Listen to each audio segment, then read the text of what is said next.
the residents that have offered their perspective so far. We have had many stakeholder meetings with all different stakeholders across our town, residents young and old, and all those in between, business owners, any number of not-for-profit groups and other folks within our town that are interested in helping to offer their input to make this as meaningful an improvement project as can be. So at this point, we're going to provide you an overview of where we are currently. I'm excited to say that we've advanced now. We're advancing from our design phase, from a concept plan to an engineering plan. And that will be described in more detail, and you'll have some really exciting updates relative to that. We'll also be talking about what's called the 25% design phase or design plan. That is something that we are soon approaching, and that is a really significant landmark in this really impressive project. And finally, we'll be talking about public input, the public input we've received thus far, and the public input we expect to receive going forward, and means by which everyone can continue to be actively engaged in this project. And I think one of the most important things to point out this evening is this project is a living project. It is always being revised, updated, and improved. And because of the tremendous input we've received from our community thus far, we have already found ourselves at a point of an even better design than was first conceptualized. And that will continue. That will continue on after the 25% design meeting that you'll hear about this evening. And that will continue all the way through as we continue to make adjustments and improvements to this project.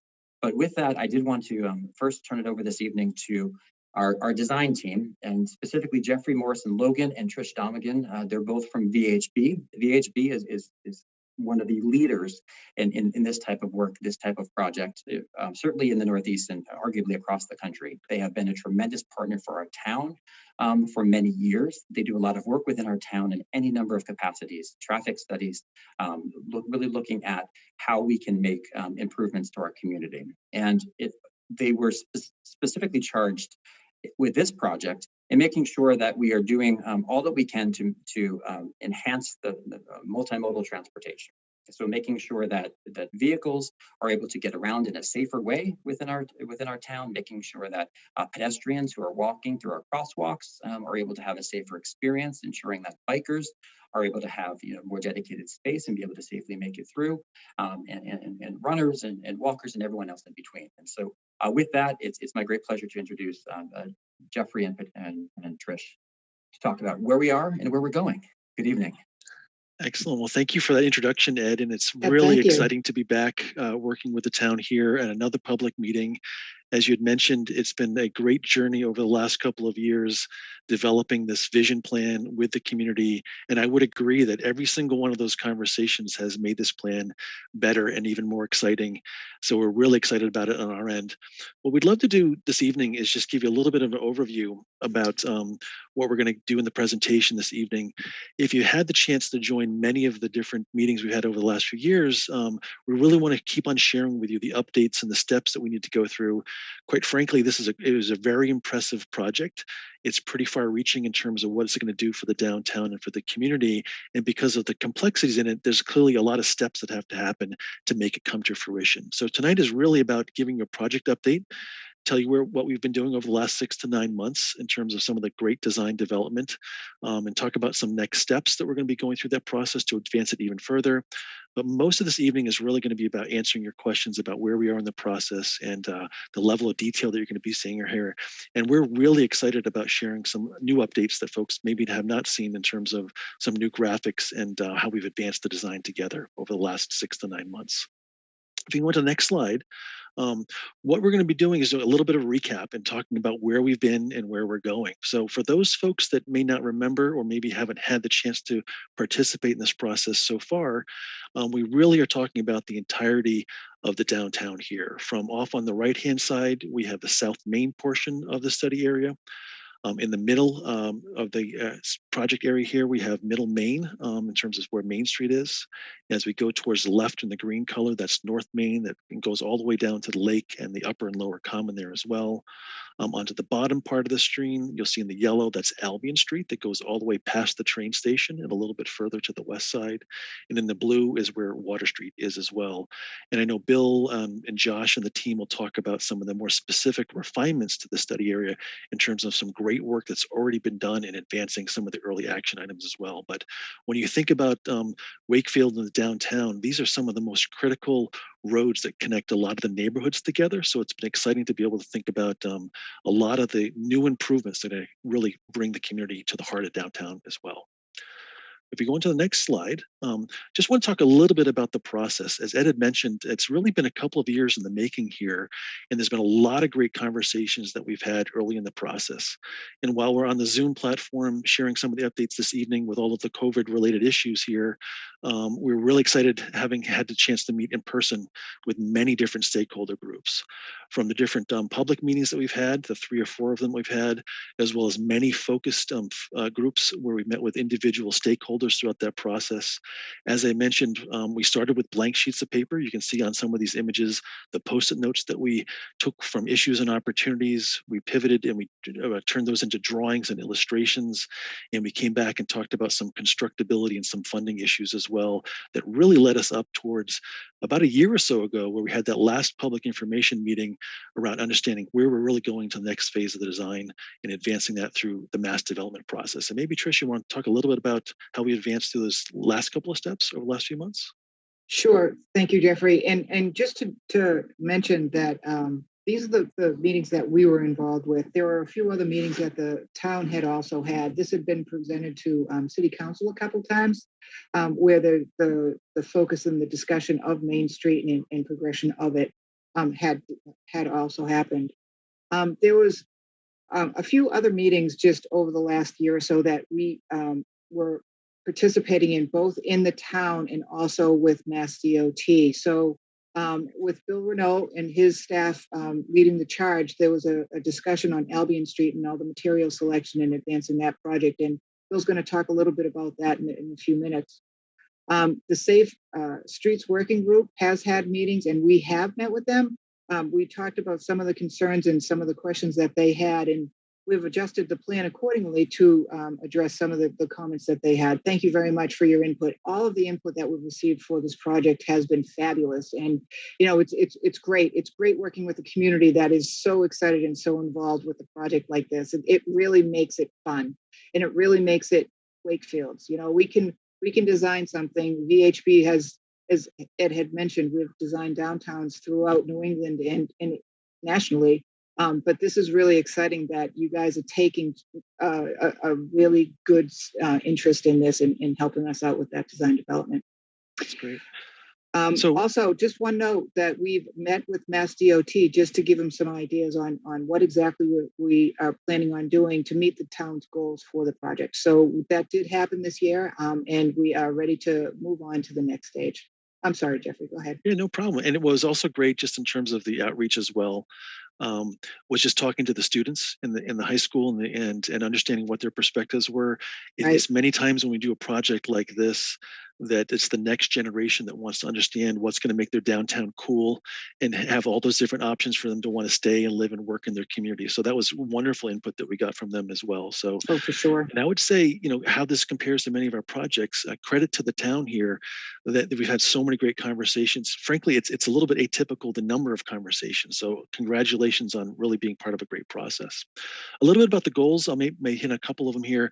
What's exciting when we do this type of work is really thinking about modernizing some great existing communities that have a great heritage to them. And I would say Wakefield is one of those wonderful communities that you have a lot of great bones in place and history in place, but many communities are looking to find ways of modernizing some of their facilities. So when you think about complete streets, mobility, safety improvements, how do you really take the best of what you have and really modernize it? So you're thinking about safety for all users and about all the different modes of transportation and maybe introducing things like bikes, bicycles, and other amenities along the way. Trish, we've thought about some other things here as well. Well, you know, if you're really going to put in the infrastructure to have different modes of transportation, what's termed active transportation now, not necessarily vehicular, you know, you're really taking a look at how people can get to the downtown area as a destination.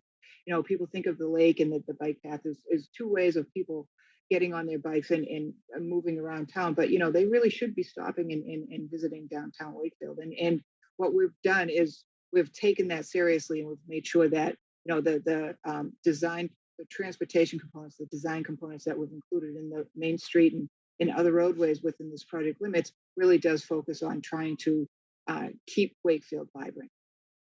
As I mentioned, this is going to be connecting to the lake and to the bike path, and you know, make sure that it does connect into regional destinations and regional corridors for active transportation and vehicular. We want to make sure that it's easy to get through Wakefield and safe. Next slide. So we had mentioned this through the last couple of public meetings last year that the town has applied for funding for construction funding for this project through the Massachusetts Department of Transportation. It did receive approval for about just over $26 million. It was based on the community outreach that we did in the development of the alternatives and the selection of a preferred alternative. So as we're presenting this project tonight, it will be based on the input that we received and the preferred alternative that had been submitted to Mass DOT. And just to point out, where Jeffrey and I are with Josh Triakis and Amy Sipovitz as part of the VHB team, we didn't introduce them ahead of time. So I apologize for that, and they will be doing some of the presentation also. Next slide. So I'm going to turn this over to Bill Renault, the town engineer, and he's going to talk about some of the early action items that the town has taken to make this project in the ground. So, Bill. Sure. So thanks, Trish. So basically, we've really been using these meetings and the input that you folks have all been providing us to look at different projects and opportunities that we can do to essentially initiate smaller portions of the project, as rapidly as we can, not necessarily waiting for, state and federal dollars to come trickling in. So we have a handful of projects that we've identified within the corridor that I'll speak to. The first piece would be the revision of a traffic flow on Common Street, which was initiated through the town's traffic advisory committee with public works forces and the police department, kind of sharing in the work to facilitate this. And that was done back in 2019, really adding additional parking within Common Street to provide some parking for the businesses, as well as for the actual commercial parking for the businesses, the people that actually operate the businesses. We've also begun to look at Princess and Center Street and evaluating an early deployment of traffic circulation changes and some additional parking. It's kind of shown in the purple circle that's on the slide there. We've looked to begin regulating parking a little bit more efficiently to target and promote more vehicle turnover within the downtown, which has been initiated back in 2019 and has been ongoing for the past couple of years. Albion Street, which I'll talk on the next slide in a little bit more detail, and then water quality at Lake Quinnipiac, which is a big initiative that the town council has looked. And back in the fall of 2019, they developed a Clean Lake Committee to start looking at projects around the whole entire lake. And what we've done is we've actually identified a few priority projects, including upgrade of drainage within the upper and lower commons, as well as some drainage enhancements within Main Street between Carriage Lane and Salem Street. The latter project there, the Main Street work, we've actually applied for a municipal vulnerability preparedness grant for back in 2020, and we're unsuccessful. So we're retooling that application for this year, and we're hopeful that we could potentially get upwards of $1 million to $1.5 million to do some of these drainage improvements to improve the water quality in Lake Q. We initiated some expanded outdoor dining as part of our COVID support to the businesses, where we included some lease areas through the town council to provide businesses some other locations to expand their, their seating for restaurants, and you saw that through the summer, and that's probably something that will come back within the spring as well. And then finally, the rail trail project, which has been kind of ongoing in design phase for a while, that project already is at 25%, and we're looking to advance that all the way to 100% design. That actually is in on the tip for 2024, and we're actually in the process now of finalizing our design contract, which we're hopeful to get boxed up this week and start moving on design on that front. Next slide, please.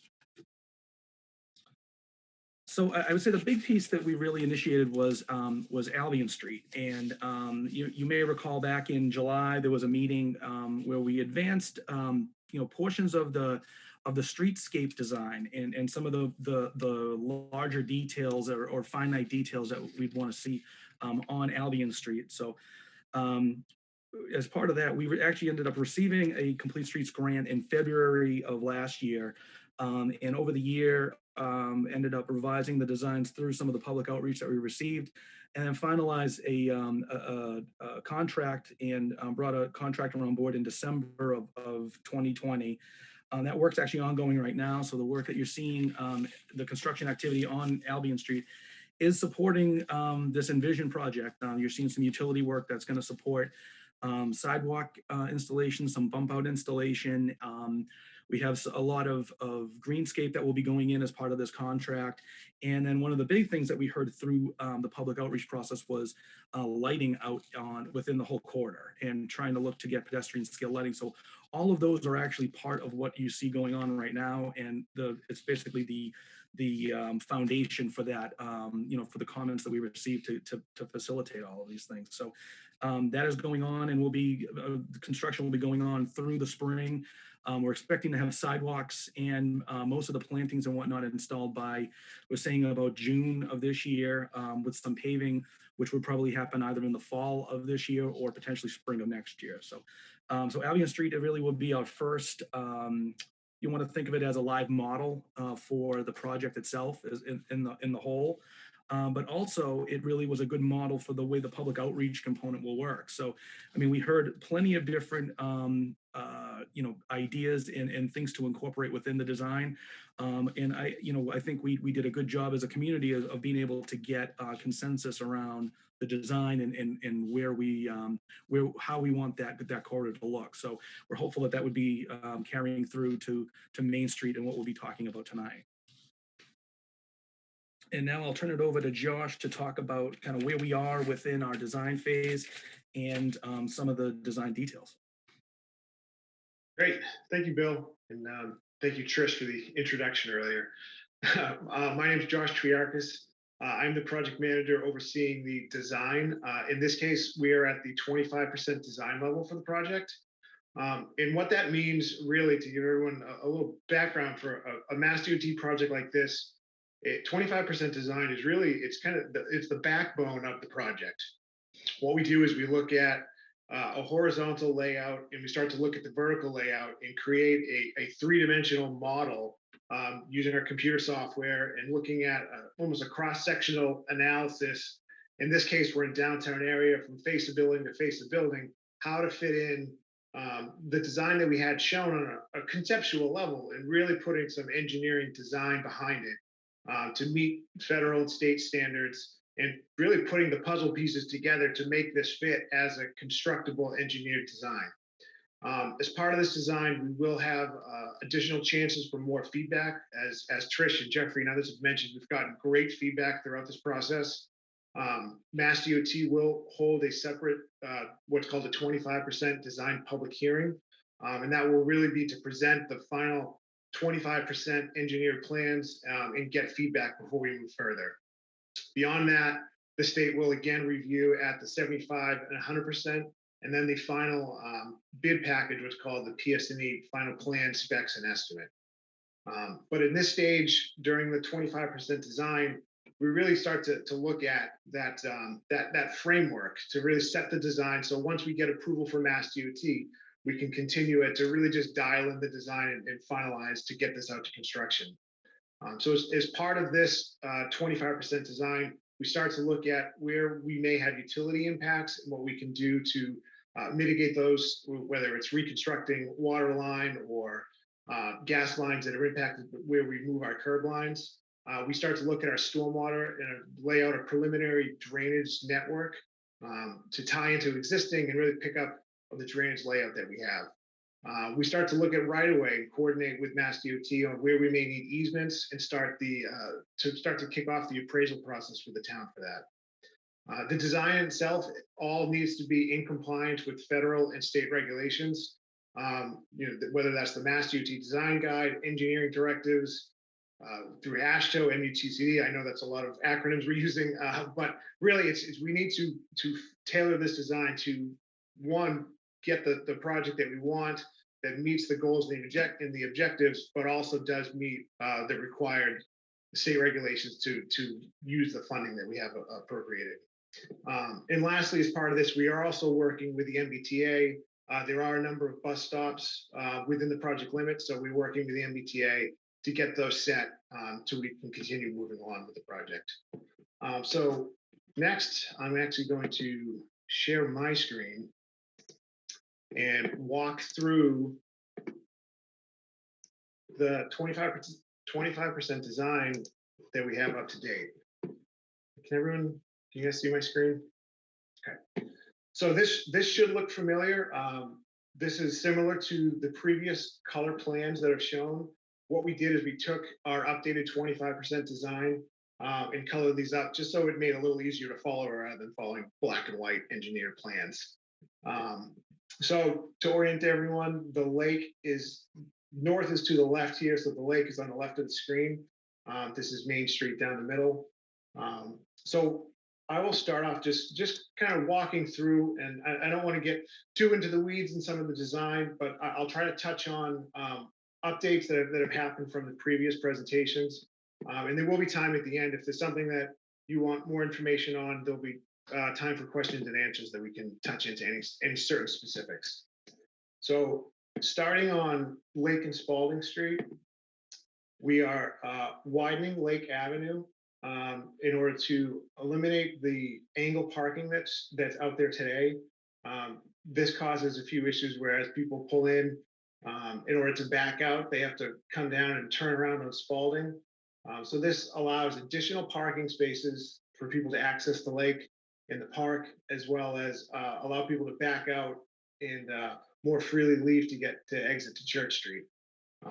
As part of that, we are adding a sidewalk or relocating the existing sidewalk to provide access for the parking.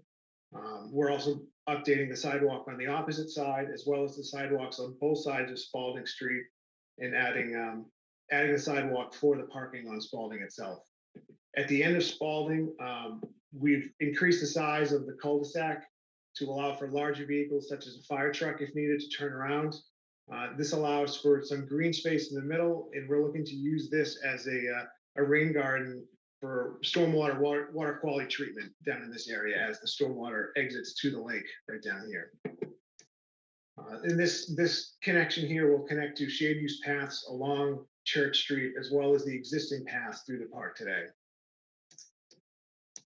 At the intersection of Main and Salem and Church Street, we got a lot of great feedback from the working groups in town. And one of the things we're looking at doing is increasing the width of the sidewalk along the upper common to allow for bicyclists coming down Main Street. We'll have a small ramp here to come up onto the shared use path and use the pedestrian push button signal to cross Church Street, access the shared use path through the common, and then to continue on Main Street. We're also looking at making this a no turn on red area, so that bicyclists that do want to stay within the road, you're still allowed to use the road. As a cyclist, you have to act as a vehicle, but that will still be allowed, and to allow people to continue on. Coming Main Street in the northbound direction, Existing today, there's a dedicated right turn lane and then a left through lane. We're actually combining those into a single lane. The lane use out there today it's really a really small left turn pocket. So it actually makes sense to combine these, and that does allow for bicyclists that are traveling within the travel lane to have a little bit safer passage through here. We're also updating the signal in this intersection to just to become more modernized and to update the timings in order to work more efficiently. Coming down Church Street, the existing sidewalk that's out here today will be widened to be 12 feet to allow for a shade use path to continue with bicycles that are coming down Main Street that can use this ramp and come onto the shade use path through here. You can cross Lake to either access the park area, or they can continue on. And this will connect to the existing path that does continue around the lake through here. And that's something we'll work with the town to provide that connection. For bicyclists and pedestrians that would like to continue on Main Street heading in the southbound direction, there's a connection through the existing path through the park. And then there's also sidewalks on both sides of Common Street. As Bill mentioned earlier, Common Street is one way. We are adding additional parking, adding angle parking, and parallel parking as well along Common Street in front of the town hall. This is where we have some of the larger changes that we're making to the traffic patterns through here. So as you come up Common Street, that's a one-way. It will now intersect directly with Lafayette Street. That will continue on, connect up to create a four-way intersection with Crescent Street. This will be stop controlled. Main Street will have the right-of-way through movement through here. So you'll come up, you'll stop at Common Street, take a left, stop at Lafayette, and then take a right to continue on to Main Street. This section of Common Street here will actually be raised. It'll be shown as either a stamped concrete or a different material, where this will be really for parking. We'll have parallel parking on either side, and this will really be an off-street parking lot to rather than a throughway. The intent is that vehicular travel will come up, like as I mentioned earlier, onto Lafayette and then to Main. In terms of the rockery, we do have a few additional slides at the end that will get into some of the details in what we're doing in terms of materials and minor changes in minimizing our impacts to the rockery. But in terms of pedestrian travel, we are adding sidewalks around the rockery itself, as well as a continuation of the bicycle shade use path through the park will continue along the rockery and then cross over Yale. Once we get past Yale Avenue, the off-road bike accommodations will actually split into an off-road bike accommodation that will be both northbound and southbound on each side of the road. We're also trying to maintain as much of the angle parking in this section to maintain as much of the parking in the downtown area. We are adding vegetated, planted median islands, and we're looking to add bump outs where at each intersection to really try to narrow the distance of the pedestrian crossings and minimize the number of crossings that are out here, to really look at the desire lines of where people are crossing, the crosswalks that are used the most, highlight those. These will be decorative, whether it's a stamped brick pattern or stamped concrete, to really pop and create a safer crossing that is not as many and shorter distance. As we continue along, this is a typical cross section where we'll have the parking. We'll have a small, whether it's again, we haven't really got into the details in terms of the materials at this stage, but whether it's a brick or a stamped concrete, a small 2 or 3 foot buffer from the parking to the bike lane. We'll have a 5 foot bike lane and then a 4 foot, what we're calling an amenity zone. And this is where, whether it's trees or street lighting, will all be within this brick strip area shown. And that will be consistent on both sides. And on the back side of that will be the pedestrian sidewalk up against the buildings. At each crossing street, there will be a dedicated bicycle lane crossing as well as a pedestrian, typical pedestrian crosswalk along the sidewalk. Josh, I wonder if you can use an example of Avon Street, for example. I know a lot of the conversation with the public was about these crossings and regaining some space back for the pedestrians and the reduction of the width of that cross section as you go perpendicular to Main Street from one side to the other. If you zoom into that really close, you'll see through these red dash lines of the existing curb lines, how much really we're giving back to the pedestrian and some of those safety features that we talked about. It might be a good example to show one of those locations. Absolutely, Jeffrey, that's a good point. I should have mentioned earlier that the red dashed lines represent where the existing curb line is today. And then as the outer gray of this pavement area is where the new curb lines will be. So the distance here is reduced significantly, and it does allow a space for pedestrians to gather, and we can, similar to what was done on Albion today, beautified with some plantings and hardscape and some streetscape in each of these bump outs, and really reduce the distance in that crossing for the pedestrians. Great, thank you. And then on Albion Street, you can kind of see in the brown area here, the limits of the project that Bill and the town of Wakefield is actually under construction on right now. As part of our project, we will be upgrading the sidewalks from Main Street up to the limits of the current project. And one of the things that we did want to, it's not shown on this graphic, but I do have a separate sketch that we'll be looking at, is potentially adding a pedestrian ramp or an accessible ramp to access the Cultural Exchange building. And I have a quick sketch of what that could look like and potential impacts to some of the parking in here. Really, there'd be minimal parking impacts in order to accommodate a ramp through here. And Bill, I don't know if there's anything you wanted to chime in specifically on this, or just something we wanted to just show quickly. Well, I think we want to show it, and then we'll have some time at the end for questions and comments and feedback. So. Okay. Yep.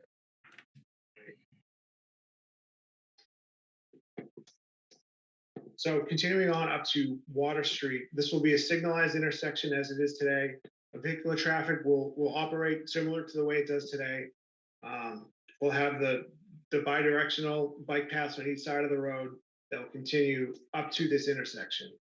Beyond the intersection, continuing on Main Street, there will be a shared use path on the west side of the road. And this will be at this intersection itself. Bicyclists traveling from the south on Main Street will cross over West Water Street as a pedestrian. You have to use the pedestrian push button, cross over, cross through the intersection during that exclusive pedestrian phase, and then access the bike lane heading in the northbound direction. There's also a shared use path. There'll be a 12-foot shared use path added along the north side of Water Street. And this will continue for the full length of Water Street up to the Shaw's parking lot. We do another slide showing that. But this will be kind of the mixing zone between the South Main Street, North Main Street, and Water Street to add that pedestrian and bicycle connections. The existing parking lot out here today will be reconfigured to try to maximize as much parking as we can. We'll also be adding some landscaping. The existing bus stop will be maintained in this location on the northbound direction. There'll be a pedestrian gathering area. We can look to have whether it's a bus shelter in here or some hardscape streetscaping to really beautify this, as well as adding the bike lane and then the pedestrian sidewalk on the backside. In the southbound direction, the bus lane will be moved further down, and this has been coordinated with the MBTA. This allows just the intersection to be opened up a little bit instead of having the buses stopping in both directions in the intersection itself. It'll pull it out just to allow a little bit safer movements of vehicular traffic through the area and around the bus while it's stopped. So continuing down on Main Street, excuse me if I pan through here. The shared use path will continue along the west side, past the Galvin Middle School. There'll be a crossing at the future rail trail connection, this will be what's called an RRFB, or a rapid rectangular flashing beacon. Easy to say, I know. This will be one of the push buttons for pedestrians or bicycles crossing here. You push the button, and that's when you get the flashing lights to warn motorists that there's someone crossing. So this will provide the connection from this path to the Galvin Middle School, and as well as the future rails trail. So this is really a big hub of a connection. So we want to make sure this is a safe crossing here. Continuing along, we have adequate right-of-way through here. So we've widened the road a little bit. We're providing parking, providing that shared use path, as well as a hardscape buffer. And we also have opportunity to provide some larger landscape medians. And we'll be looking at adding some hardscape, some landscaping, potentially some trees, to really make this as a kind of an entrance to the downtown and a welcome to the downtown area. There'll be a sidewalk upgraded along the east side of Main Street as well in this area. And then the shade use path will end at the intersection with North and Nahant Street. Where this ends, this will be at the signal. This signal will be upgraded as well as part of the project. And it will be timed, so it'll be an exclusive pedestrian phase, which means when you push the button, traffic in all directions are stopped. And bicyclists are then allowed to continue along Main Street or Nahant or North Ave along the shoulder as they would today. Traffic or bicycle accommodations coming from Main Street outside of the project limits. We are providing a 5-foot shoulder that can be used for bicycle accommodations. And then we also have a bike box on the opposite side, so bicyclists can continue through the intersection, stop here, wait till there's a green coming on the Nahant Street approach, and then they can continue on ahead of vehicular traffic. We did get some great feedback at widening out the corner here to allow bicyclists to enter the sidewalk, push the button in that exclusive pedestrian phase, and cross the intersection as a pedestrian. We think that's a great idea. We're actually looking at the feasibility of that. This would require a right-of-way taking, and there is a grade difference here. So we got to look at the design and how we can accommodate that. But it is something we are evaluating at the moment. One thing we should point out as well is that this corner coming in here, we have some great opportunity. We're pulling this in to really make this so it's not such a wide open turn for people coming from the Nahant.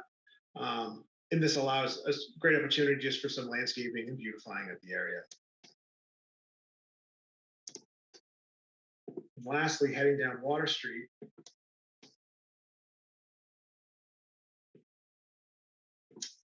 Through coming off again, this is Main Street heading north and south here, and then Water Street heading to the east. The shade use path we are providing along the north side. This will be a 12-foot shade use path to try to create as much of a buffer from the vehicular traffic as possible. This will have a signalized intersection at Crescent Street as is today. That signal will be upgraded, as well as the signal at Vernon Street. We'll add sidewalks on both sides of the road, sidewalks on the south side of the road with the shade use path on the north side. We'll work with the design as the design continues for the rail trail to incorporate that into this project and make sure the two projects really marry together. And then at the Shaw Supermarket, we'll also be upgrading this signal and bringing the shade use path down to provide access that can be continued as part of a future project, or at least provide access to the Shaw Supermarket. So if there's any specific details that I didn't touch on, we'll have time at the end to go through any questions and answers. But Amy, if you want to pull back up on the slides. And as we're moving from slide to slide here, I just want to mention that we've got a few questions in Q&A, and if anyone wants to type in to the Q&A, we're going to answer that as part of the questions at the end of the presentation. I think also Josh, Trish, and Jeffrey, I know we've discussed this many times in our prior forums. could you just maybe just briefly just remind folks just some what you had made reference to state and federal design standards and safety standards, and you mentioned that the price tag for this project and how it's obviously coming through federal funds funneled through the state.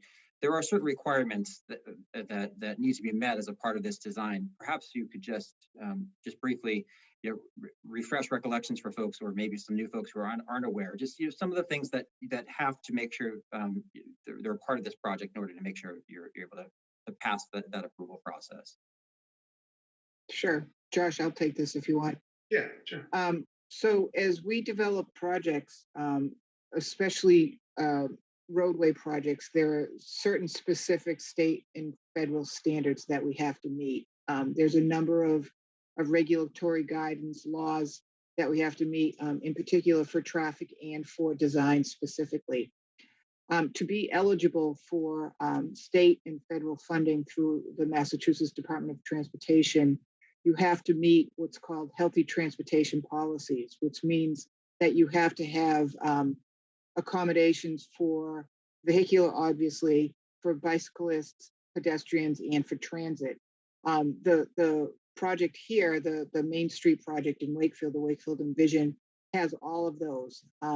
For each of the different components of that, especially for pedestrians and and for bicyclists, there is specific criteria of what the type of design feature, like either a shared use path or off-road bike lanes, separated bike lanes, or on-road bike lanes, based on traffic volumes and safety features of the roadway itself. So what we've done is we've met the requirements based on the traffic volumes for Main Street, and that's why there's separated shared use paths or separated bike lanes that have been designed along Main Street and Water Street. I think that's what you were referring to, Ed. And also, because we have met with the town, we've talked about this through the design process, how we had to meet all of these components specifically on the roadway. One of the questions that we had early on was whether or not we could do it on, have bike accommodations on Crescent Street and bypass Main Street. The Mass DOT is not going to invest dollars, both state and federal dollars, on a project that doesn't meet all of the accommodations. So just to let you know that.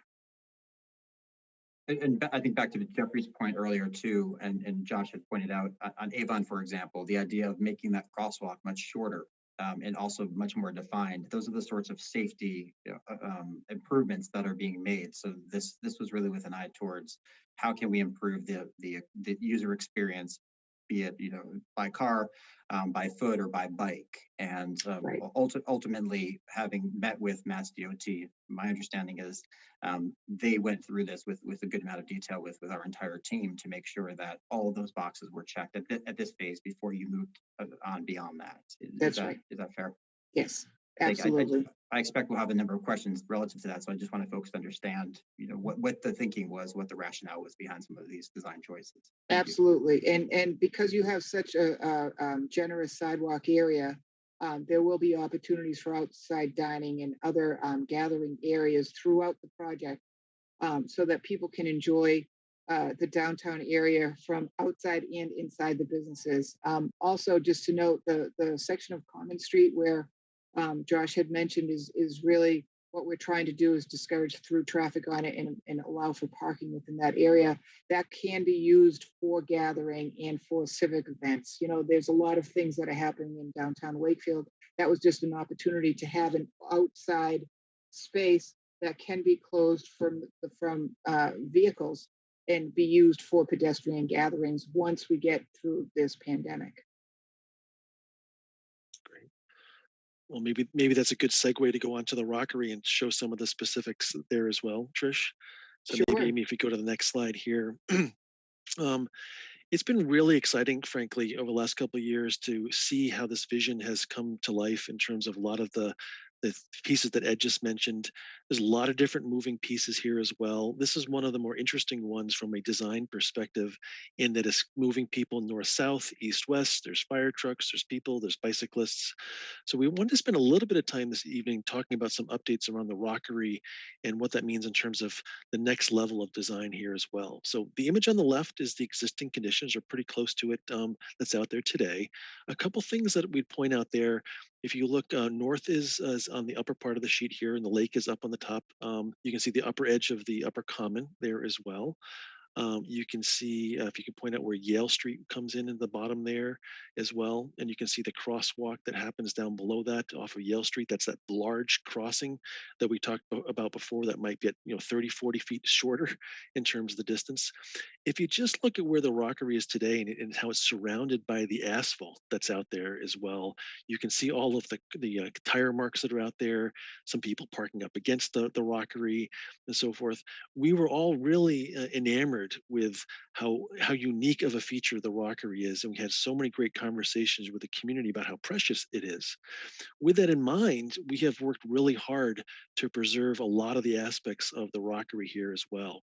When you look over to the right-hand side drawing, as Josh mentioned, a lot of these red dashed lines indicate where the existing curb cut lines are, or the curbing is. So as you're pointing out where Common Street is and how that gets a little bit widened for some of the parking, you can also notice that a lot of green space starts to show up in and around the rockery, which really gets us excited. Because what we heard through a lot of the conversations was it would be really great if there's a way to connect parts of the rockery to the upper common, really get more people access out to the rockery as well. So through some of these design moves, if you simply look at all of the green space that's around that red dashed line, you look at a lot of the pedestrian amenities through those tan colored sidewalks and trails that go around the edge, from having an island out there, as beautiful as the rockery is, to be able to make it accessible, having sidewalks around it, expanding the amount of green space, putting in more opportunities for plantings. And then, as Trish mentioned, if you look carefully at the color of Common Street, where that parking is going to be, between, yeah, if you can point that out. Thanks, Amy. If you go back to that slide, let me just point that out real quick, there as well. We're imagining that that whole street could actually be closed off during special events. So when you think about the almost doubling or tripling the size of that as a public space, we really start to get excited during these special events. So I can imagine tents out there or community events out there, and really further celebrating the rockery. What we've also done, so if we go on to the next slide, and thank you for going back to that for a second, the intent here was really try to preserve it the way that it is in terms of the rockery proper. So while we've enhanced the ability for people to walk out next to it, the sidewalks around the edges, the connectivity up to the upper common, when you look at the core parts of it, we're going to really replicate exactly what's out there. So to do that, it means we're going to have to shift it over just slightly for where those red flower plants are, and that little round end in there is there where the monument is. And we're going to have to just rebuild a little bit of the edges. But in doing that, we've done this many times with communities where we'll reuse materials, we'll move things over just slightly to be able to get it accommodated. But the whole intent here is to make it look and feel like it's part of the whole natural environment, and extend all these opportunities for people to get out there. And I guess, Amy, if you could just point out where the people are parking on Common Street, imagine that those couple of cars go away, that's boxed off at either end, and then you have this whole big connection out to the rockery next to it. So this is as detailed as the design gets. There's still a lot of work ahead of us through 75% and 100% design, but we just want to show you, as we've done in the past, a couple of steps forward, and how we can all start to get excited about really embracing the rockery and bringing it into the heart of downtown in a much more impactful way. So with that, I think, Josh, I'll hand it back over to you to talk about maybe next steps, and then we can open up for Q&A. Yep, great. Thank you, Jeffrey. That was a great overview.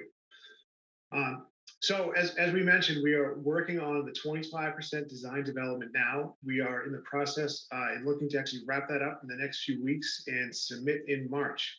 So we are right around the corner from getting that submitted to Mass DOT. So once we do that submittal, that goes into MassDOT for their review. They do a technical review of the entire plan set that we submit, looking at it from an environmental standpoint, a highway design, roadway design standpoint, from utilities, geotechnical pavement. They look at everything, the whole design package we submit. We get comments from Mass DOT. That typically takes, at this stage of the design, around 90 days. We will then respond to those comments. We'll set up a meeting with Mass DOT to review the comments, have what's called a comment resolution meeting where we evaluate the comments that was received and kind of go back and forth and go over the best steps forward to move forward with what we've gotten. As part of this process, we also have a separate utility meeting with Mass DOT, as well as a right-of-way coordination with their right-of-way consultants. So moving forward beyond that, this will all happen most likely over the summer. As we start to get the comments rolling in, we'll set up these meetings with Mass DOT. We will then set up the design public hearing that we mentioned earlier. That will most likely be late summer. We'd be looking at August or September timeline for that. And once that is held, we will start to move on to the 75% design. And this is where the fun starts. We get to really start getting into some of that, the streetscape, the material selection, the landscaping. We get really, really detailed at this point into some of the fine grading and the fine details of the project. But assuming that MassDOT approves our 25%, the design that's shown here today is really what we'd be moving forward with, and just getting those finer design details pulled together. So I believe that's all we have, and I think we're going to open it up to questions now. Great. So thanks for that summary, and thanks for all the contributions along the way as we gave everyone the updates. And as we said, as we started, we really wanted to take the opportunity this evening just to give you the update on all the things that we've been working on. A lot of technical work goes into a lot of the drawings that you've seen there as well. And as Josh mentioned, really this is 25% design, and there's a lot of steps still ahead of us, but it's exciting yet again to meet one of those critical milestones. And I think Bill as well, congratulations on moving Albion Street forward and now those pieces that you were able to carve out and move forward in a quick way and get some extra funding in place for those projects as well. So with that, we're going to open it up to Q&A.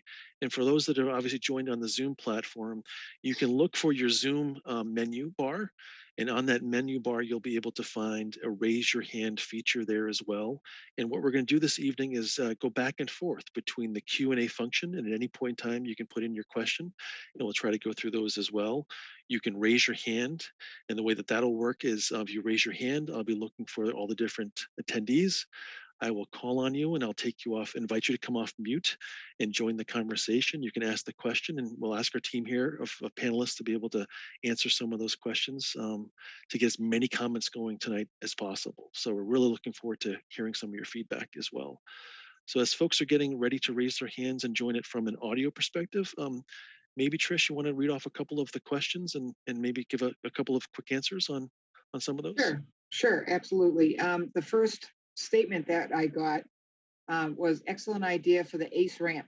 So I think that was at the intersection of Water Street with Main Street. So thank you. The second question that we got is, what kind of median are you anticipating on Main Street between Lincoln and Albion? I noticed it's I noticed it's narrower. Trish, I hate to jump in, and there is an Ace Hardware store there. Oh, I think they were talking about the Albion Cultural Exchange on. Oh, yes. I think so. So maybe Bill can jump in, Renaud, and talk about that a little bit. Yeah, for sure. So, but we do have an Ace so also. Right. Yeah, my mistake. I apologize for that. So we showed the concept of basically a ramp at the entrance, but we're in the process right now of actually doing an accessible entrance in the rear of ACE. But there was also some discussion about looking at how it would happen if we were to install in the front. I think one of the big pieces and the big takeaway would be we need to look at, not just the plan view of it. I think we want to look at what that would look like in context with the building and the streetscape. Because you would really have this large ramp that would be, protruding out into the sidewalk. We would lose 3 or 4 spaces in that area, I believe, Josh, if that's right, at least 3, to make that work and to configure it. So, kind of in context with everything we're doing here, would that make the most sense, or is basically having this one ramp around the back with a kind of a dedicated access in a better solutions? But I think it's something that we should definitely discuss it and finalize which approach makes the most sense. Great. Yeah, thanks for jumping in there, Steve, and thanks for clarifying, Bill. Yes, thank And you. in terms of, what we love about Albion Street too is kind of the arts and the cultural part of it too, and knowing how important that building is in terms of the streetscape and the events and so forth. So connecting it for all levels of ability really would go a long way for a lot of great reasons. So makes sense. Right. So, yeah. So if you look actually on that plan that you just had up, if you could zip that back up, Josh. You still see? Yep. No. Oh, there we go. Now we got, yeah. So basically we are looking at an access to come through from Chestnut Street to connect to a back entrance that's there. So that project is actually in design development as we speak. With some funding identified for it, we'll determine whether or not we have enough at this point, or we have to potentially go for some additional funding. But that is moving forward right now. And then if you look at Albion Street on that section of it, you'll see how where they're bumping in and really taking away 4 parking spaces in this area. You'd see the steps that would go up into the into the ACE building, and then the longer run of the ramp that essentially would block all of the granite that you have on the front of the historic building today. So that is something that the town has spent money on to to reconstruct and to restore. So I think more in context in plan view, it looks like a great solution, but I think if you look at in context with the building itself, whether that would be the look that you want in this corridor, as the community, that's a question I think that we definitely want to vet out. Think out further. Great. Yeah. Let me take a second to bring in someone on audio. So I'm going to go to Robert. If Robert, I'm going to invite you to join the conversation by coming off of mute. You have to accept that invite from me. Can you hear us okay, Robert? I can hear you fine. Can you hear me? Yes, we can. Well, welcome to the conversation. Did you have a comment or question for the team? Yeah, a couple of questions. The first one is just pretty pedantic. It's about, I couldn't understand, I think it was Josh was talking, it's either a shade use path or a shared use path. It's shared. What is the definition of a shared use path? Great. Yeah, Josh, you want to mention the different users that are intended for the path? So a shared use path it's a path really that's allowed use for both pedestrian and bicycles. So it's typically a widened path that would be 10 to 12 feet wide. It allows passage in both directions for both bicycle users as well as pedestrians. Got it. Okay. So the shared use path, I know you identify it, but it's basically all along Main Street on both sides. It's in this, if you can still see my screen, in this section, it's along Main Street to Church Street, as well as the existing paths that run through the common. Yeah. And then once you get beyond the middle main area, as we're calling it, this is where you have a separated pedestrian sidewalk area that's shown in the tan area. And then you have a dedicated bike lane that's shown in the green. So this section's a little different. This is not a shared use path. This is a dedicated bike lane and then dedicated pedestrian facility. Okay, beyond that. Excuse me, that dedicated bike lane is single direction or multi-direction? Single direction. In this case, it's southbound. Yeah. Northbound. All right. So going a little farther south. Yep. Then we pick back up into the 2 paths again, correct? Correct. Once we get to Water Street, beyond on the southern half of Main Street, this goes to a shared use path on the west side of Main Street. All the way down to North Ave. Correct. Right. And all the way along Water Street up to the Shaw's supermarket as well. Yep. Great. So Robert, did you have one more question or did those answer your ones? No, a couple of others. Let's see, the direction of the traffic flow on Lincoln Street is being reversed. So what's going to be the direction of the traffic on Princess Street and Center Streets? And are they going to be one-way streets? Actually, Amy, do you mind weighing in on that? Just because I want to make sure I have this correct. This is questions for Princess, right? The Center Street will be one-way eastbound and Princess Street will be one-way westbound. Okay, so Lincoln Street is one-way eastbound. Correct. Correct. And Princess Street is one-way westbound and Center Street is one-way eastbound. Yep. Makes sense. Great. I'm glad to see it. Okay.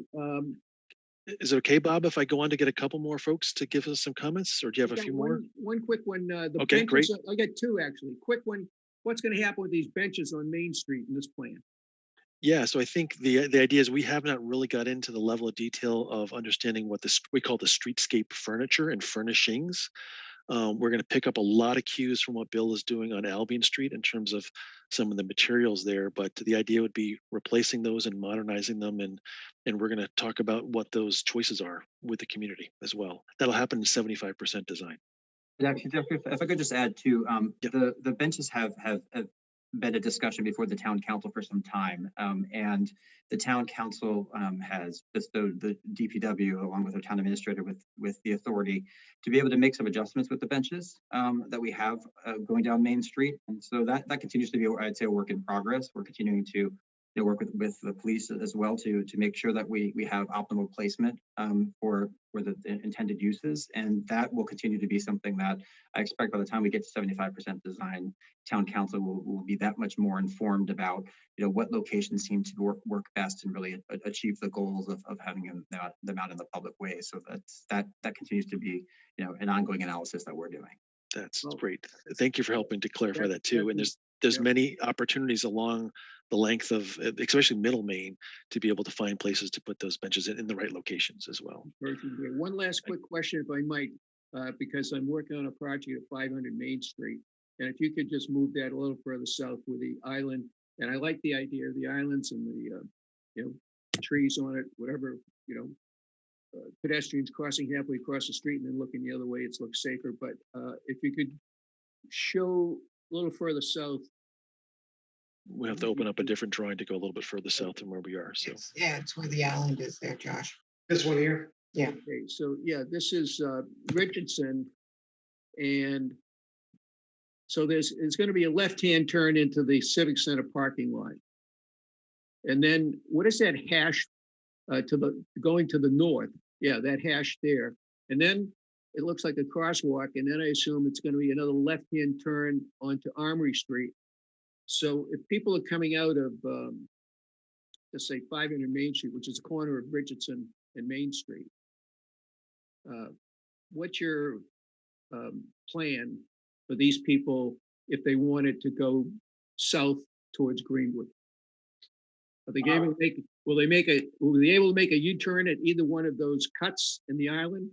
Or will they have to make a left-hand turn into that parking lot and figure out how to make go in a southerly direction? Or will they have to make a left-hand turn onto Armory Street? Or it doesn't look like they're going to be able to do a U-turn there because you got a bump. Yes, so there won't be enough room for a U-turn, but we can look to either making a break in the island here to allow left-hand turns, or we could look at making this just a striped island as well. We were trying to find opportunities to add some landscaping where we could fit it. If that is an issue, we can certainly work with the town to see what we could do to break the median in this area. Great. Well, thank you for that, Josh, and thank you, Bob, for the questions.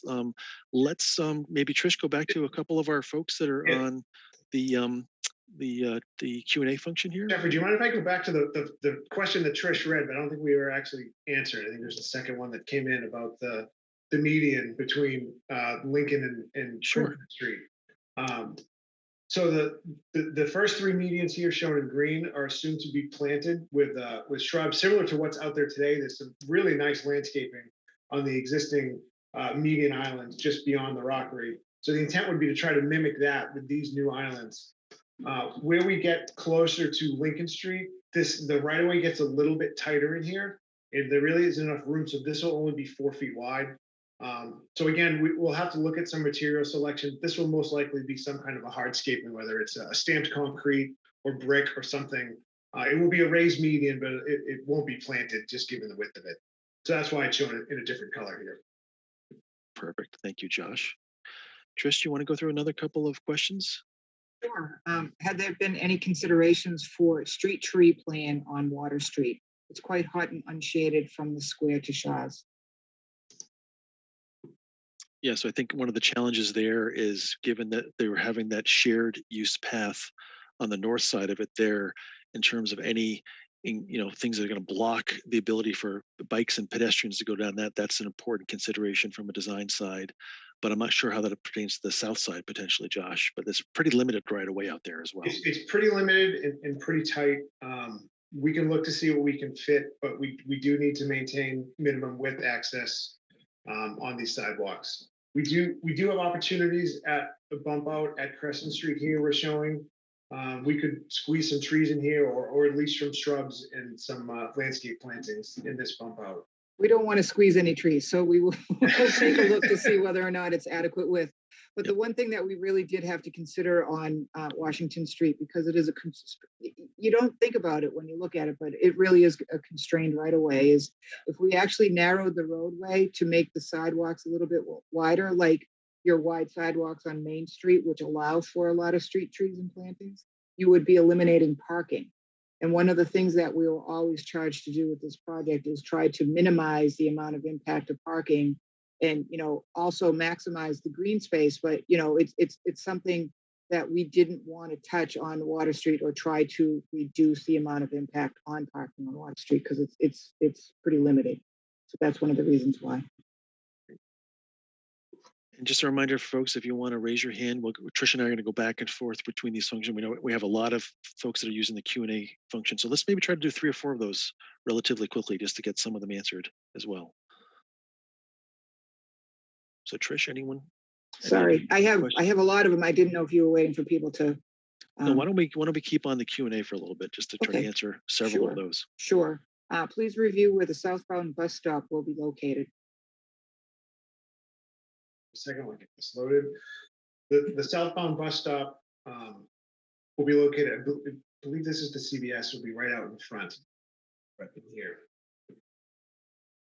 And so MBTA has already reached out to the town on this as part of the review of the preliminary plans. So VHB had forwarded over to MBTA, the conceptual plans early on, and they're pretty comfortable with both locations at this point. So just to be clear that they have weighed in at this point already with the town. So great. Next question, Trish. Hello, I'm John Chrisley. I'm not really John Chrisley. With SSWG, Josh mentioned that VHB is considering a number of intersection improvements, which is encouraging. SSWG suggested that the Main Street Nahan Street intersection and the Main Street Water Street intersection include diagonal crossings to allow smooth travel for cyclists.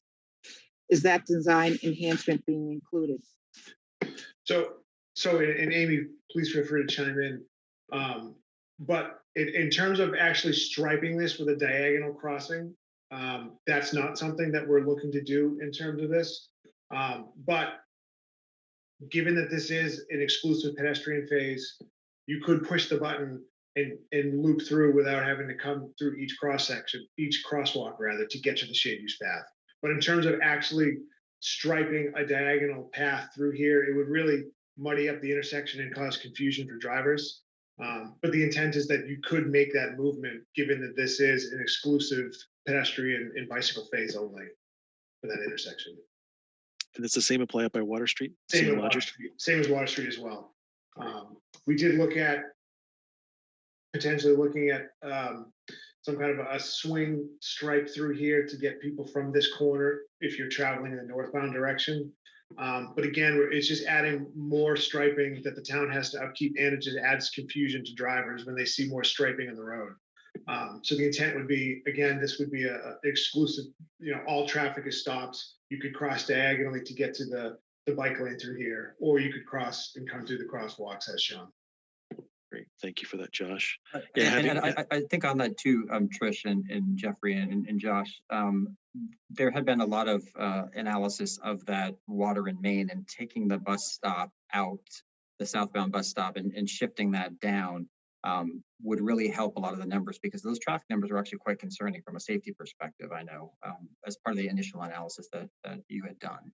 That's right. I was going to mention that too, Ed, that one of the road safety audits was done, I believe, over by Lincoln Street area as well, just to observe that traffic. And there's a lot of stuff that's going on in that area from a movement perspective and safety perspective. So trying to simplify that was one of the goals that we try to move forward with the plan as well.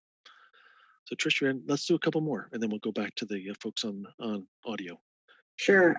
Robert Santinelli, who just asked a few questions, also had a few other ones in here. I'm not going to repeat the questions that he already asked, but one of them was, can you compare the current car trips on Main Street at the Water Street intersection with the anticipated number of bicycle trips at the same intersection after proposed improvements are made?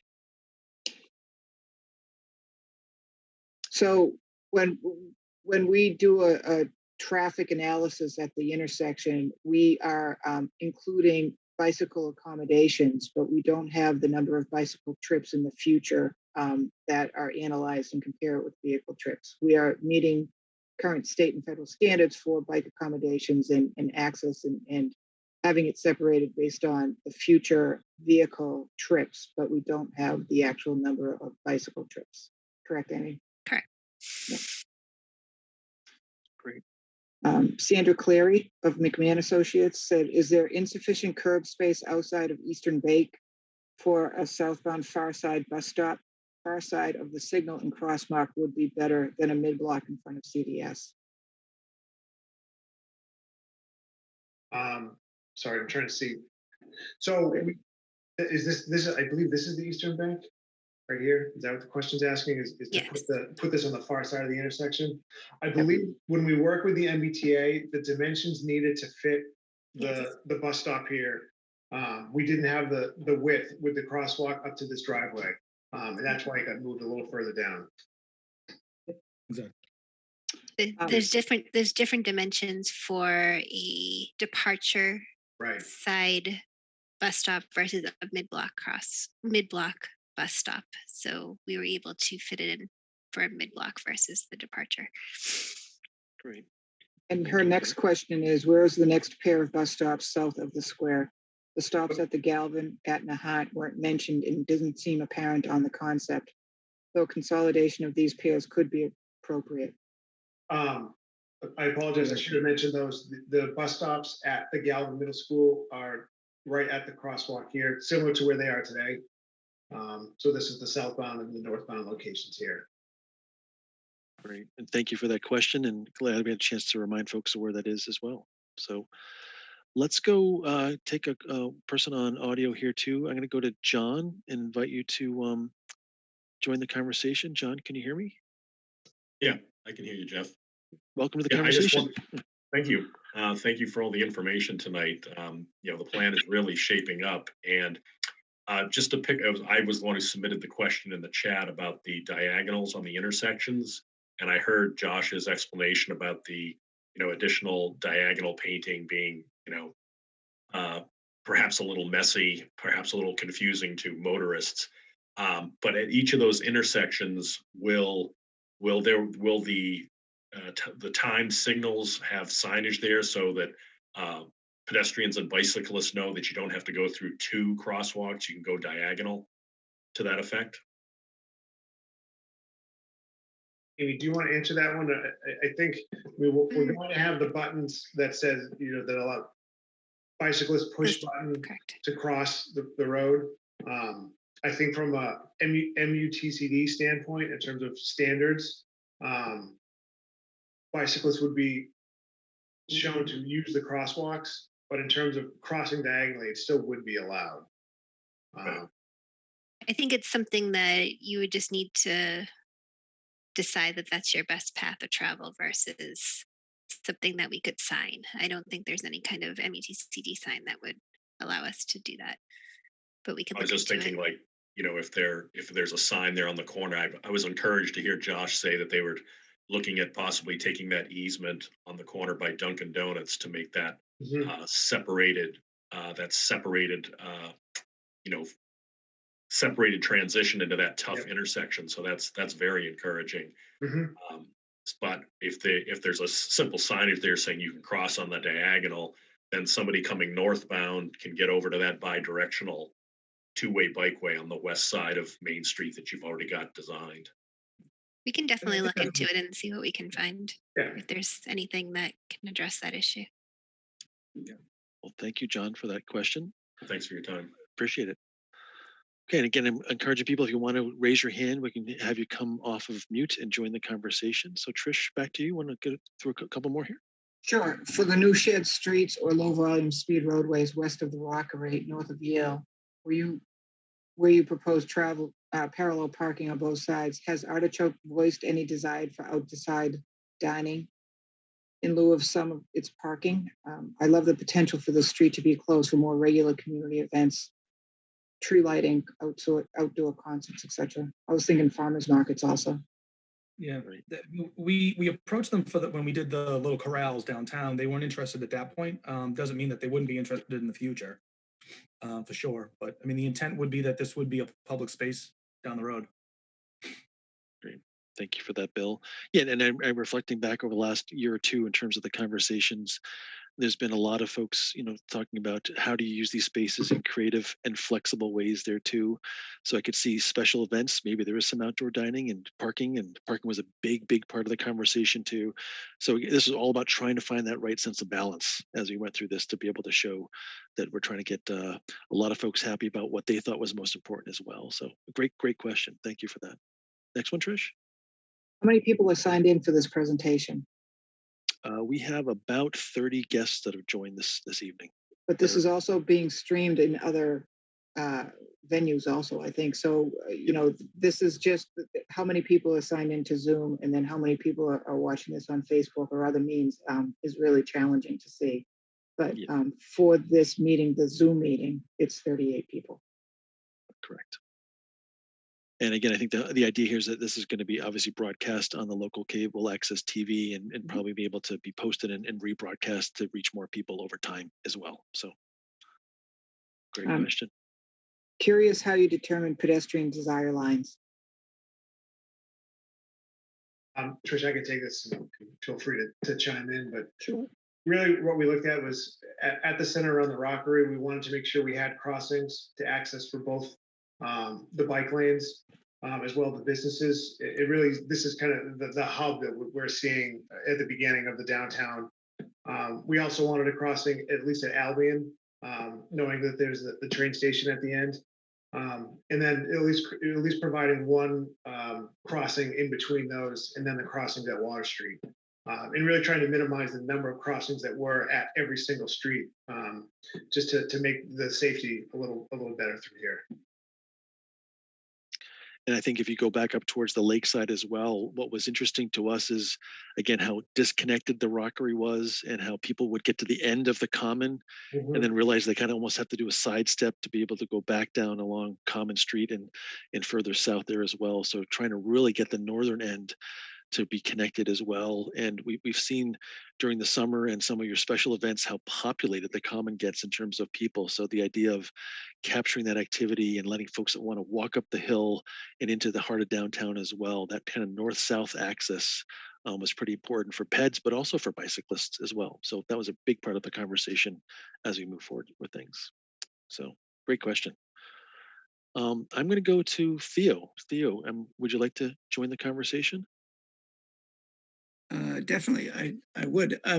I really just want to echo, I think a lot of the sort of the context of many of these questions for the excitement. And I think that they're really terrific designs that are improving, I think, the visuals as using the Rockery and green space and bike paths really as gateways into downtown, both from the north as well as the south main. I think that really makes the downtown a lot more accessible and inviting. And so really just kudos to all of you. And if you wouldn't mind, it does. I think one thing to point out is the pedestrian bump outs and things like that. That's visually going to sort of narrow the width of the street, right? Which will also make it, I think, more sort of visually appealing. I think for drivers, bikers, and pedestrians. Yes. That is correct. Yeah, and what's exciting as we get towards that 75% design is maybe Josh, if you zoom into the one at the southern end of the rockery, that's probably one of the most dramatic bump outs in terms of what that'll do.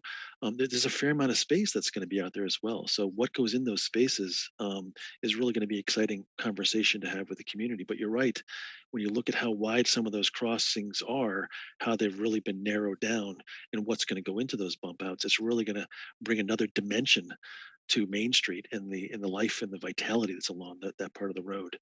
If people are interested in learning a little bit more about some of the flexibility that we have in some of those spaces, I'd refer you back to the meeting that we had last summer where we're talking about Albion Street, and we called it a kit of parts. That really, there's a lot of flexibility of what can go in there, from landscape to maybe booths to outdoor dining. That's going to be part of what's next. But you're right, it'll be a lot of activity space. It'll narrow the road. It'll hopefully help with some of the speeds, all of those good things.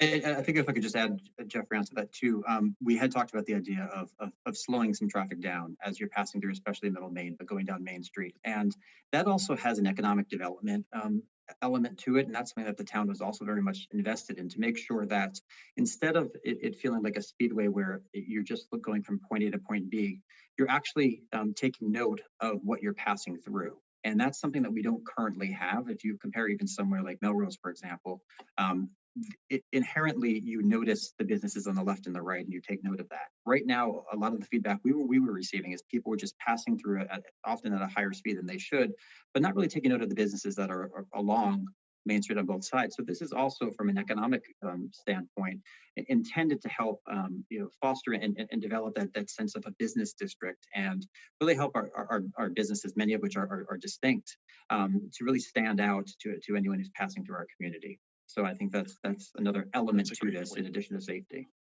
That's a great point, because a lot of communities will realize that if they can invest in their Main Street through some of the physical infrastructure, what comes with that is a lot of the economic development and growth with businesses that want to be located next to a nice, shiny, brand new Main Street with all of these new activities that can happen there.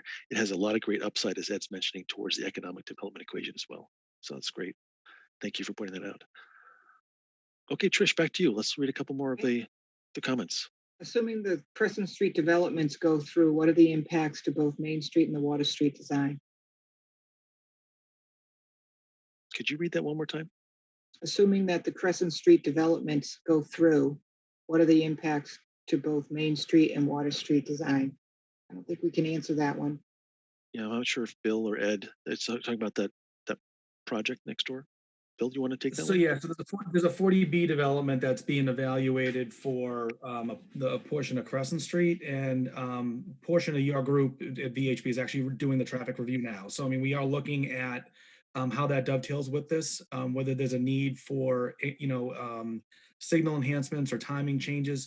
That's all I would really envision, no pun intended, including in it. So yeah, if you look at the actual amount of traffic being generated by the site in whole, even during the peak hours, it's not something that's going to necessarily really cause major issues at these intersections. And I just wanted to point out. Yeah. Oh no, please go ahead, please. I was just going to point out Water Street. We're going to install an adaptive system, so it will be able to handle the additional traffic, because if there's a higher demand coming off of Crescent Street, we can give it more time by using this adaptive signal system that's going to be put in. So basically, the adaptive signal is more like if you think about like a smart technology. So it's looking at and reacts to traffic, basically in real time, as opposed to, a typical traffic signal, which would either be triggered by a loop or by timing. So it's essentially new technology and more of like a smart signal. Great, thank you. Great question as well. Thank you for chiming in there, Bill and Amy as well. And the idea that adding some capacity through some of the smart technology as well, and thinking about the broader context. So Trish, let's get a couple more. Sure. How do you envision sharing the sidewalks?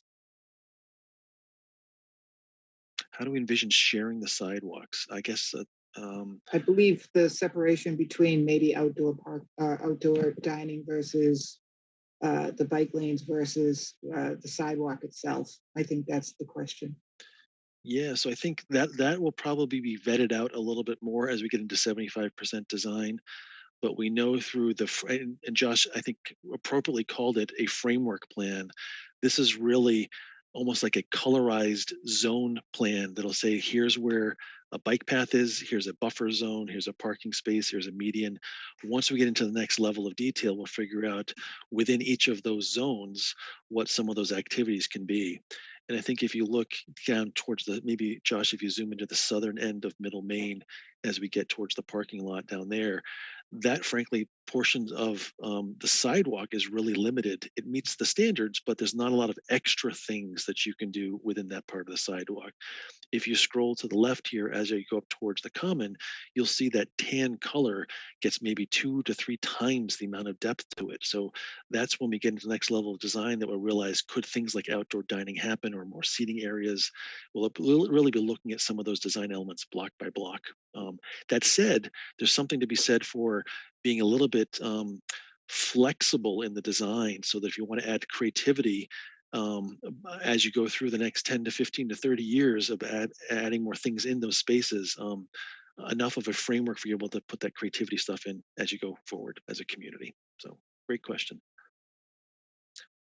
One more, Trish, and then we'll go back to the folks on the Sure. raise your hand. Are we working with the Urban Land Institute in their review of South Main Street? How are we collaborating? I am not sure that we're working. I can jump in here on that one. So the Urban Land Institute is looking at, if you go to South Main, kind of across from the Civic Center, you could, yeah, Urban Land Institute is coming in to look at that entire area. Think of it as the old Molise building extended down towards hardware and what have you. They're actually coming out here in the next Friday. They're doing a walk on Friday and to look at what might be a good use for those buildings in that area. So once they come back, and the next week they'll have an exercise, and they will give us a concept of what they feel might work there. We can share that with a VHB, but I would imagine it would be mixed use type of developments in there that probably won't really change the streetscape much, but will add some vibrancy there. But we will certainly share that with VHB as we get those things. Great. Thank you for that, Steve. Is that through their TAP program, the Technical Assistance Program? Yes. Yeah, so we've several of us at VHB have been involved in that type of program before. It's a great kind of asset for a community to literally tap into, in that it gives you a lot of the next steps about moving critical parts forward in your downtown as well. So we're looking forward to seeing what they come up with. It's usually a great group that comes in that does that type of work. So that's great. We're hoping it helps excite some of the landowners there. Let's put it Excellent. that way. That's great. And thanks for that question as well. So one more, Trish, and then I'm going to go back to the folks that have raised their hand here. So Sure. It would be great to see a shelter at the outbound bus stop in the square, but it's likely to be greater than but there is likely a greater need inbound, whether at Eastern Bacon CVS, can you incorporate a shelter or other bus stop amenities? We can look to see if we can fit it. This will be tight because this is a shared use path. There is certain offsets that are needed for the bicycles that are going to be using this. And then we do need offsets. We need room for the bus stop in order to actually passengers to get on and off. So in order to fit a bus shelter in this stretch might be really tight. But we can certainly look to see if maybe we can extend one of these bump outs or something nearby, or add a bump out to possibly try to fit something. But it does look tight on this stretch. As we mentioned, on the opposite side in the square, there will be room here that one could be added. great. Thank you, Josh. And let's go back to Theo, if you'd like to join the conversation again. Good, my apologies. Theo, are you there? Did you raise your hand accidentally? That's okay if that happens too. Yep, that's right. All right, no problem. Great. Excellent. So again, if folks want to raise their hand, they can join the conversation. But Trish, we don't have anyone else to raise Sure. their hand, so maybe we'll go back to a few more. Sure. The mass traffic estimates impact of traffic. When were those assumptions taken? Do they take Crescent Street developments as well as the impact to the possible plus 300 units at the old Converse location at the top of the lake? So the traffic counts were taken late 2018, early 2019. I do think that we did do traffic generation for the or distribution for the 300 units at the top of the lake, but I don't think that we were aware at the time of the Crescent Street project. But if it's just a 40B development, as they're talking about, it's probably really minimal traffic and shouldn't affect our design at all.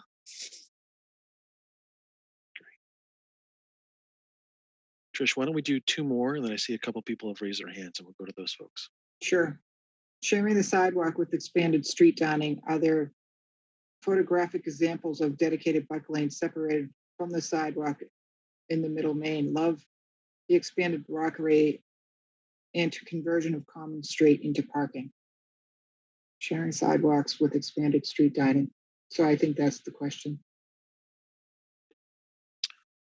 Is that a comment or a question? Well, it had a question mark at the end of it, so I think it was a question. I think it's just like, is there enough space so that you have ADA accessible sidewalk width and outdoor dining for some of the restaurants and businesses along Main Street? And I think it really depends. It's a case by case basis. So as Jeffrey had pointed out before, there's some areas that are really just a sidewalk area, and there wouldn't be outdoor dining allowed because you have to make sure that you maintain adequate sidewalk width. But in areas where there will be extended bump outs or larger sidewalk space, because we're either narrowing the roadway or we're shifting the bike lane to the front of the sidewalk area or the raised area, then it could be considered outdoor dining. There's no defined locations at this point for outside dining along the corridor. Great. Okay. And I would just add, Trish, from the town council perspective too, the pandemic necessitated us to be creative and allow for the outdoor dining. And I think the observations were almost universal that it added such a vibrancy to our downtown. And I think it was a good preview for folks, anyone who had the opportunity to either enjoy dining outside downtown or just walk through in the evenings.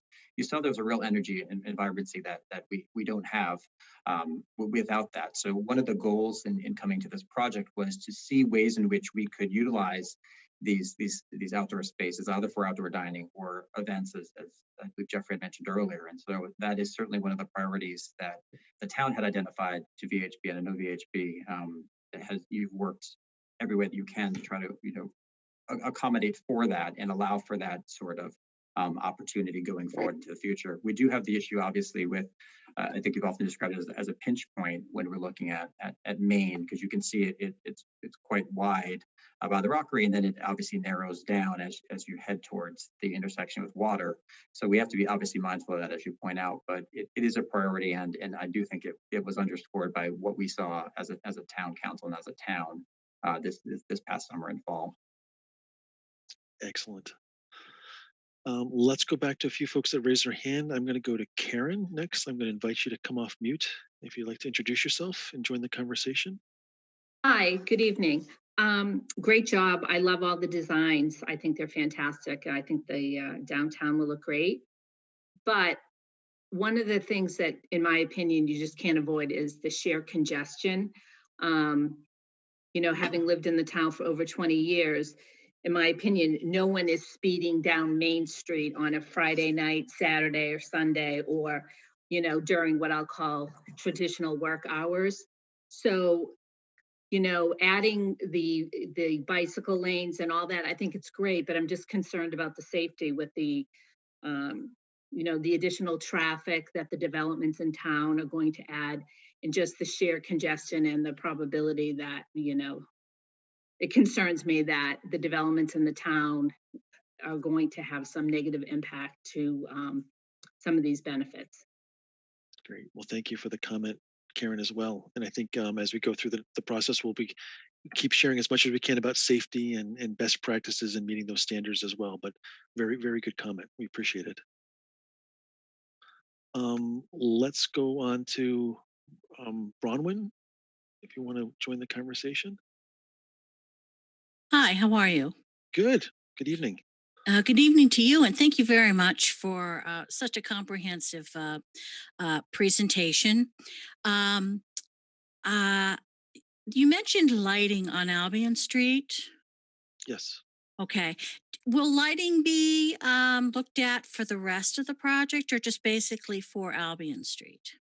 No, lighting will be looked at for the rest of the project as well. We have not gotten as far as picking out the specific locations or the fixtures, although what we will be doing is working with Bill and the team on the light fixtures that are on Albion Street to make sure that they have some similarities to them as you go down Main Street. But yes, they'll be included, but the specifics, we have not gotten to that level of detail, unless Josh want to add more to that, where we are in the process so far. Nope, that's good. We have general placement right now, just more for an understanding, but we have not gotten into actual specific layout.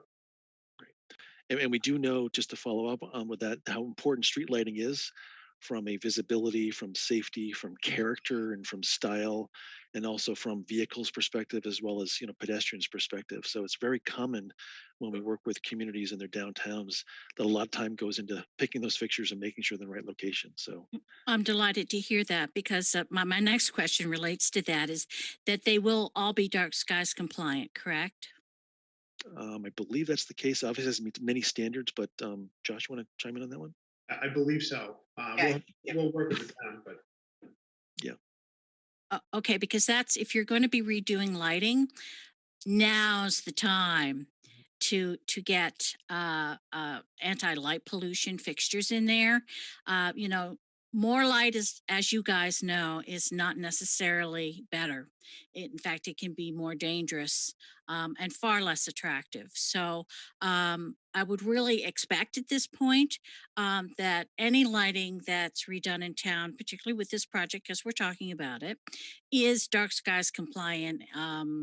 And there's so many wonderful compliant fixtures out there now with some beautiful angles to them, so that you have a wide range to choose from. So there really isn't an excuse anymore not to go with dark skies compliant fixtures when you're redoing your lighting. Thank Great. you. No, thank you for the comment. It's a really good one too. There's many good examples out there where there's way too much lighting in downtowns and it feels like there's floodlights on everything and it just doesn't quite feel right, frankly. So the idea that if you put in the right type of lighting, you make it dark sky compliant and you think about the character and the look and the feel of it too, it really makes a big difference. Huge So difference. Thank you. thank you for the comment. Appreciate it. Okay, so let's go on to Robert. If you want to rejoin the conversation. Yep, hi again. So I know the rail to trail plan is about 25% complete also, and I'm wondering where you're integrating your plans with their plans, particularly with regard to parking considerations, and also specifically between the parking between Richardson Street and Vernon and Water Street at Vernon Street intersection. The town has parking off of Water Street near the omelet place there, and I think it's for I don't know, maybe for business people. But the town also owns a strip of land, runs parallel to the rail to trail all the way through to Richardson Street. And I think the rail to trail is putting some parking on that town-owned land off of Richardson, but I'm not sure. Are you aware of their plans and how they coordinate with your plans? Jeff? so Yeah. Josh and Bill, maybe you want to chime in on this one? Yeah. yeah, Bill, do you want I'll take it. So yeah, so we're planning on reconstructing the parking lot and actually paving that parking lot as part of the rail to trail, at least the one by Omelet headquarters. And then there's going to be a secondary parking area off of Richardson Street that'll be behind where that new bank is going to go. So so we do have some parking, and that is being dovetailed obviously with this project as well. Do they have another parking place, another parking space in the area of the Gavin School? Yeah, well, it's actually going to Middle be it will be off of Richardson, going towards Water Street. So there'll be a parking lot right back behind there. Okay, it's not on that little park island, right on Not in Main the Street. island. No, it won't be in that little park in the island. It's going to be off of Richardson. Do you know how So many it'd be going spaces they're planning? Bill? Off the top of my head, I don't, Rob. I would say, I want to. It's not huge. I want to say maybe 10 or 15 spaces. It's not. It's not a big one. And is there a reason why it wouldn't go all the way through and tie into the other end of the parking at on Water Street? I think the intent was the layout of the trail. So you would have, because it's basically you're going to have the trail on different sections of where the parking is going to be. So one will be, if you're driving down the trail, the one off of Richardson would be on the left hand side, and then as you're getting down towards Omelet, it will serpentine over, and the parking will be on the right hand side. Okay, thank you, Bill. Thank you. Appreciate that. Yeah, Thanks and for if following up. you want to follow up, I have copies of the 25% plans I can get to you too. Awesome. Thanks, Rob, and thank you, Bill. Trish, let's go back to you. Try to get a few more in here. Sure. Minor detail, please consider cat tracks, short skip stripe guide markings at Main Street at Salem, given the geometry challenges at the intersection, to guide north-south passing traffic, assuming vehicles will continue to move concurrently with the proposed signal phasing. Yeah, those will be incorporated in the plan, so they just haven't made it on this graphic yet. Great, thank you. Very, very detailed comment. We appreciate those too. So thank you for that. Please explain what it means when you say the traffic signals will be upgraded. Yeah, Amy, do you want to take that one? All new equipment, new traffic controllers, new mast arms, new posts, everything will be brand new up to current standards. And Amy, you mentioned earlier too that it would be adaptive through the Water Street as well with the new technology. Correct. So those are really smart signals. If you can put it in layman's terms here, it's really, they have the ability to do what would be helpful for folks. Basically just to adapt to any kind of big traffic generator. Like all of a sudden everybody leaves Shaw's at the same time. The whole Water Street would be able to adjust to allow all that traffic to flow through Water Street. Great, thank you. So it adjusts the timing of the green phase so that whatever the heaviest demand is for volume on an approach to an intersection gets more green time than the other. You actually have, yep, you actually have an adaptive system on Salem Street by exit 42 right now. So it would run really similar to that for people that drive through there. Great, thank you for that. Trish, back to you. Sure. I really like how the west side of Main Street sidewalk leads directly to the Rockery instead of past it as it does today. Great. If I understand what you said earlier about the intersection of Main Church and Salem, coming from the center towards the lake, it sounded like you plan to reduce that to a single lane. Where is it currently a left straight lane and a right turn lane? It seems like this will cause a backup on the road as cars wait to turn left and have to yield to oncoming traffic. Did I understand the plan correctly? Did I read that right? Yeah, Josh, do you want to read that, or Amy, do you want to deal with that? So that right turn today is really short. Basically, one car can kind of stack up there. It's not, from a capacity standpoint, it's not really giving you anything. I understand that, yes, it's the one car that's trying to, the lefts and throughs that want to go around, but the traffic signals will be timed to allow that movement to happen together. So the design of the traffic phasing as well as the upgrade to the signal equipment will make that intersection operate a lot better than it does right now. So you can't really compare it to the way that it operates right now because the phasing is a little bit off, and we've addressed that as part of the design development. Did I say that right? Yes. Thank you for that. Sure. How many parking spots will be lost or gained in front of Hart's Hardware at the corner of Water and Main Street if angle parking is eliminated? Has anyone discussed the change in parking configuration with the businesses in that area? Yeah, I'm not sure. Do we know this evening the count? We've actually spent, going back 6 to 12 months ago, we spent a lot of time talking about parking then. I'm not sure if we have a specific number that we can share tonight. If I remember correctly, the parking spots that are inside of the new parking spots inside the Water Street parking lot made up for the loss of parking along Water Street. we could, I believe there was an increase of a couple of spaces, if I recall. Yeah. yeah. In this total area, I believe there Right. was. Trying to balance that out as well. So yeah, so that actually does sound right from what we talked about almost a year ago as well. So thank you for that question as well. But these plans really we're trying to achieve a lot of different things here as well. But that idea about balancing in and around that parking lot as well has been really important. Next one, Trish. Has VHB settled on any adjustments to the traffic projections due to what we've observed during the pandemic, or does it still have to wait for the government leadership or still emerging consensus? I can address a little bit of this. So they've basically seen 85% of the traffic come back from pre-pandemic times.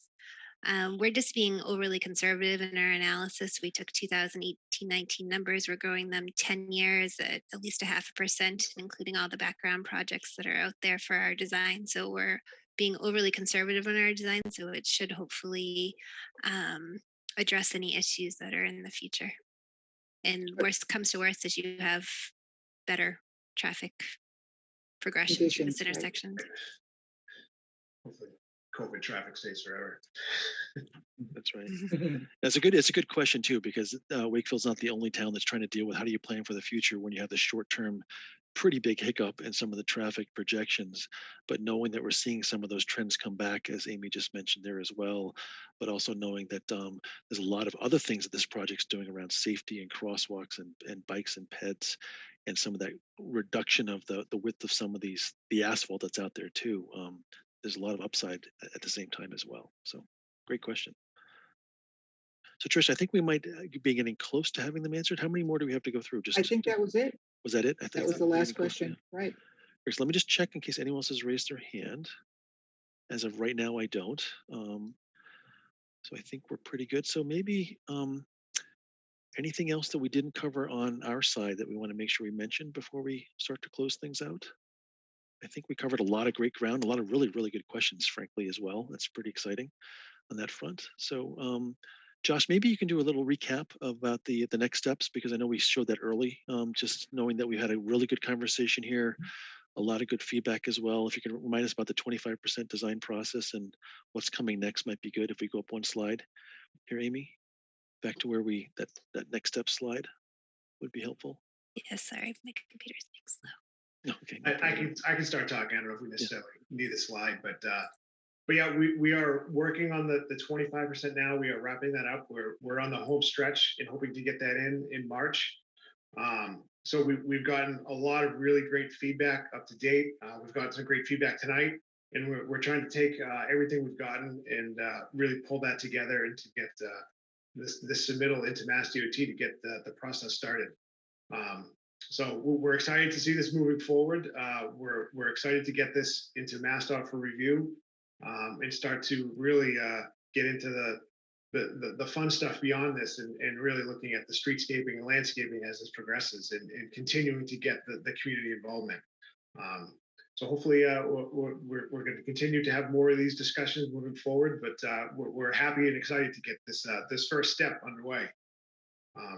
And Ed or Steve or anyone else, I don't know if you guys wanted to add anything in. Thank you, Josh. And really, we are fortunate to have such a dynamic team. You know, VHB has been a tremendous partner for us throughout this project. But I also want to recognize our outstanding town engineer, Bill Renault, who has been just doing a phenomenal job, and also our communications manager, Jen McDonald, as well, who's been pushing out information. We have folks who have joined us, I think close to 40 folks joining us through this Zoom, plus it's live streaming on Facebook through WCAT. Want to thank WCAT as well for being a tremendous partner with us throughout and getting the information out to the public. And I would say that a hallmark of this project has been the public participation and engagement and the input that we've received. And having been with this project since its inception, I can say that without question, the town and VHB has taken seriously all the comments that have come in. This plan has gone through many iterations based upon the feedback, and I would venture to say that with each iteration, the plan has gotten that much better. I'm really encouraged by the feedback that we're getting tonight from the community.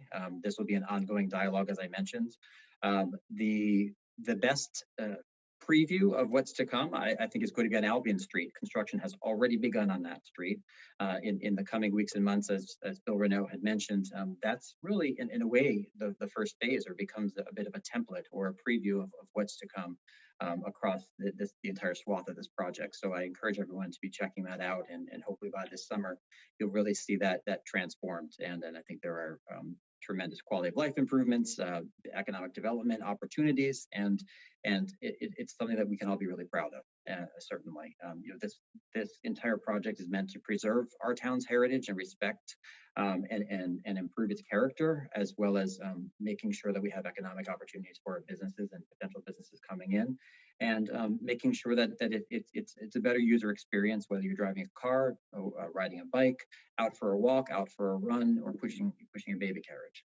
And so we have a lot of different interests that people have raised, and I think this entire team has done an outstanding job of incorporating in all of the various concerns that have come up. So I thank everyone to get us to this point. And again, this is a work in progress. You can continue to be engaged with the process throughout. We'll continue to have forums as we progress through. If you want to see this forum online, it will be available in the coming days on our town's website, wakefield.ma.us. You can click on the main page. There's a box for that. This will also be broadcast on repeat on WCAT in the coming days and weeks as well, for anyone who wants to be able to watch it that way. And we encourage everyone to go onto our website too. We have a whole portal that has a lot of different designs and a lot of different information about this project.